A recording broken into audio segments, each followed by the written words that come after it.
plante vivace très sympa avec un port aéré et élégant, c'est le Gora. Est-ce que vous connaissez? Le Gora est une plante vivace originaire d'Amérique du Nord, particulièrement du Texas et de la Louisiane.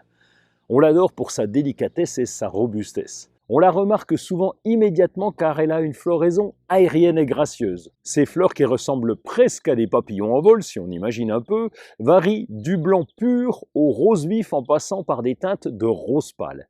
Elles s'épanouissent en abondance à la fin du printemps et jusqu'aux premières gelées automnales. C'est un vrai spectacle coloré et gracieux. Alors comme je vous le disais, c'est une plante vivace qui va donc durer plusieurs années, qu'elle soit en pleine terre ou bien en pot. Les tiges du Gora sont fines et souples. Elles atteignent en général entre 60 cm et 1,20 m de hauteur. Elles portent de nombreuses petites fleurs en grappe. Les feuilles, étroites et allongées, sont souvent d'un vert clair mais peuvent prendre des teintes rougeâtres en automne, ce qui ajoute une dimension supplémentaire à la beauté de la plante.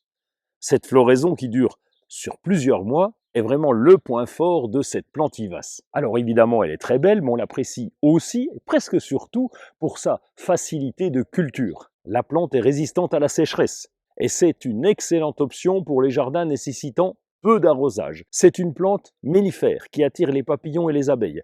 Elle contribue ainsi à la diversité et à la pollinisation de votre jardin. Préférez l'installer en plein soleil pour obtenir la meilleure floraison possible. Le Gora peut tolérer une petite mi-ombre, mais la floraison sera moins abondante. Un sol bien drainé est essentiel, car il n'aime pas l'excès d'humidité qui peut provoquer la pourriture des racines. Un sol sableux ou caillouteux, par exemple, voilà, ça serait le top. Pensez à l'arroser régulièrement, juste après la plantation, jusqu'à ce que la plante soit bien établie. En pot, arrosez modérément en laissant le terreau sécher entre deux apports d'eau. Au début de chaque printemps, il suffira de tailler la plante à environ 10 cm du sol pour favoriser sa nouvelle croissance. Retenez bien son nom, le Gora, une plante vivace qui pousse plusieurs années, qui est très décorative et qui demande pratiquement pas d'entretien.